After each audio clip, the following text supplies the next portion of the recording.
ಓದು ಬರಹ ಬರೆದಿದ್ರು 626 ಅಂಕ ಗಿಟ್ಟಿಸಿದ ಭೂಪ. ಒಂದು ವಿಚಿತ್ರವಾದಂಥ ಸ್ಟೋರಿ ಬರ್ತಾ ಇದೆ.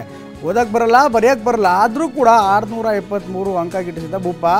SSLCಯಲ್ಲಿ 623 ಅಂಕ ಪಡೆದ ಕೋರ್ಟ್ ನೌಕರ. ಆರೋಪಿ ಪ್ರಭು ಲೋಕೆರೆ ವಿರುದ್ಧ ಕೇಸ್ ದಾಖಲಾಗಿದೆ. ಇನ್ಫ್ಯಾಕ್ಟ್ ಇದು ಹೇಗೆ ಸಾಧ್ಯ ಅನ್ನುವಂಥ ಪ್ರಶ್ನೆ ಆಧಾರದ ಮೇಲೆ ಆತನ ವಿರುದ್ಧ ಕೇಸ್ ದಾಖಲಾಗಿದೆ. ಪ್ರಭು ಲೋಕೆರೆ ಎಂಬಾತನ ವಿರುದ್ಧ ಪ್ರಕರಣ ದಾಖಲಾಗಿದೆ. ಆರೋಪಿ ಪ್ರಭು ಲೋಕೆರೆ ಕೊಪ್ಪಳ ನಗರದ ನಿವಾಸಿ. ನ್ಯಾಯಾಧೀಶರ ಸೂಚನೆ ಹಿನ್ನೆಲೆಯಲ್ಲಿ ಪ್ರಕರಣ ದಾಖಲು ಮಾಡಲಾಗಿದೆ. ಕೊಪ್ಪಳ ನಗರ ಪೊಲೀಸ್ ಠಾಣೆಯಲ್ಲಿ ಕೇಸ್ ದಾಖಲಾಗಿದೆ. ವಿಚಿತ್ರವಾದಂಥ ಕೇಸ್ ಇದು. ಕೊಪ್ಪಳದ JMFC ಕೋರ್ಟ್ನಲ್ಲಿ ಕಸ ಗುಡಿಸುವಂಥ ಕೆಲಸ ಮಾಡ್ತಾ ಇದ್ದ. ಈ ಥರ ಕೆಲಸದಲ್ಲಿದ್ದಂಥ ಪ್ರಭು ಕಳೆದ ವರ್ಷ SSLC ಎಕ್ಸಾಮ್ನಲ್ಲಿ 623 ಅಂಕ ಪಡೆದಂಥ. ಸಹಜವಾಗಿದ್ದ ಆಶ್ಚರ್ಯ ಹುಟ್ಟಿಸಿದೆ. ಹೇಗೆ ಆತನಿಗೆ ಬರೆಯೋಕ್ಕೆ ಬರಲ್ಲ, ಏನು ಓದೋಕ್ಕೂ ಸರಿಯಾಗಿ ಬರಲ್ಲ, ಆದರೆ ಆತ 623 ಅಂಕ ಹೇಗೆ ಪಡೆದ? ನ್ಯಾಯಾಧೀಶರಿಗೆ ಅಚ್ಚರಿಯಾಗಿದೆ. ಬಾಗಲಕೋಟೆ ಜಿಲ್ಲಾ ಕೇಂದ್ರವೊಂದರಲ್ಲಿ ಪರೀಕ್ಷೆ ಬರೆದಿದ್ದಂಥ ಪ್ರಭು ವಾಸ್ತವದಲ್ಲಿ ಪ್ರಭುಗೆ ಕನ್ನಡ, ಇಂಗ್ಲೀಷ್, ಹಿಂದಿ ಓದಲು ಬರೋದಿಲ್ಲ. ಇಂಥದ್ರಲ್ಲಿ ಪ್ರಭು 623 ಅಂಕ ಹೇಗೆ ಪಡೆದ ಅಂತ ನ್ಯಾಯಾಧೀಶರು ಲಕ್ಷ್ಮೀನಾರಾಯಣ ಕುರಿ ಮೇಕೆ ಸಾಕಿ 6 ತಿಂಗಳಿಗೆ 4 ಲಕ್ಷ ಗಳಿಸ್ತಿದ್ದಾರೆ. ನೀವು ಕೂಡ ಅವರಿಂದ ಕಲಿಬೇಕಾ? ಅವ್ರ ಜೊತೆ ವಿಡಿಯೋ ಕಾಲ್ನಲ್ಲಿ ಮಾತಾಡಬೇಕಾ? ಈಗಲೇ ಫ್ರೀಡಮ್ ಆ್ಯಪ್ ಡೌನ್ಲೋಡ್ ಮಾಡಿ. ಸಂದೇಹ ಪಟ್ಟಿದ್ದಾರೆ. SSLC ಅಂಕಗಳ ಆಧಾರದ ಮೇಲೆ ಮತ್ತೊಂದು ನೌಕರಿ ಕೂಡ ಗಿಟ್ಟಿಸೋದಕ್ಕೆ ಪ್ಲ್ಯಾನ್ ಮಾಡಿದ್ದ.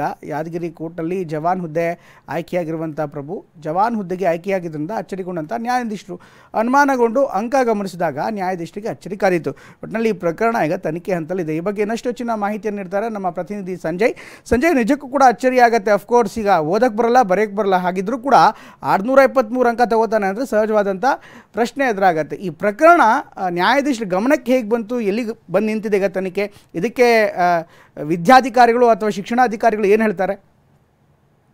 ಪ್ರಮೋದ್, ಈ ಪ್ರಭು ಲೋಕೆರೆ ಅನ್ನುವಂಥದ್ದು ಓರ್ವ ವ್ಯಕ್ತಿ ಕೊಪ್ಪಳ ನಗರದಲ್ಲಿ ಇರತಕ್ಕಂಥ JMFC ಕೋರ್ಟ್ನಲ್ಲಿ ಇತ್ತ ಸ್ಕ್ಯಾವೆಂಜರ್ ಆಗಿ ಕೆಲಸ ಮಾಡ್ತಾ ಅಂದ್ರೆ ತೋಟಗಾರಿಕೆಯನ್ನ ಅಂದ್ರೆ ನಿರ್ವಹಣೆ ಮಾಡೋದೊಂದು ಕೆಲಸವನ್ನ ಮಾಡ್ತಾ ಇದ್ದ.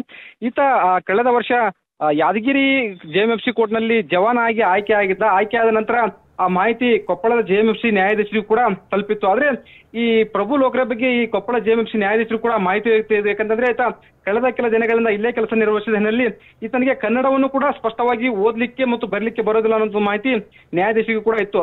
ಆತ ಜವಾನ್ ಆಗಿ ಆಯ್ಕೆ ಆಗಿದ ಜೊತೆಗೆ 625ಕ್ಕೆ 623 ಅಂಕಗಳನ್ನ SSLCಯಲ್ಲಿ ಪಡೆದಿದ್ದಾನೆ ಅನ್ನೋ ಮಾಹಿತಿ ತಿಳಿದಂತೆ ಸ್ವತಃ ಜಡ್ಜ್ ಕೂಡ ಅಚ್ಚರಿಯನ್ನು ವ್ಯಕ್ತಪಡಿಸಿದ್ರು. ನಂತರ ಕೆಲ ದಾಖಲಾತಿಗಳನ್ನ ಕೂಡ ಪರಿಶೀಲನೆ ಸಂದರ್ಭದಲ್ಲಿ ಆತ 623 ಅಂಕ ಪಡೆದಿರೋದು ಗೊತ್ತಾಗಿತ್ತು. ಹೀಗಾಗಿ ಕೊಪ್ಪಳ ನ್ಯಾಯಾಧೀಶರು ಸ್ವತಃ ಅಚ್ಚರಿಗೊಂಡು ಈ ಬಗ್ಗೆ ಒಂದು ಸ್ವತಃ ಖಾಸಗಿ ದೂರನ್ನ ಕೊಪ್ಪಳ ನಗರ ಠಾಣೆಯಲ್ಲಿ ದಾಖಲಿಸಿರುವಂತದ್ದು. ಈ ರೀತಿಯಾಗಿ ಅಕ್ರಮವನ್ನು ಮಾಡಿದಾನೆ, ಈ ಬಗ್ಗೆ ತನಿಖೆ ನಡೆಸಬೇಕು, ಏನು ಪ್ರಾಮಾಣಿಕರ ಅನ್ಯಾಯವಾಗಿದ್ದು ನೋಡಿಕೊಳ್ಳಬೇಕು ಅನ್ನೋ ದೂರನ್ನು ಕೂಡ ದಾಖಲಿಸಿರೋದು. ಈ ಬಗ್ಗೆ ತನಿಖೆ ಕೂಡ ನಡೀತಾ ಇರುವಂತದ್ದು. ಪ್ರಮೋದ್, ಥ್ಯಾಂಕ್ ಯು ಸಂಜಯ್ ಎಲ್ಲ ಮಾಹಿತಿಗಾಗಿ.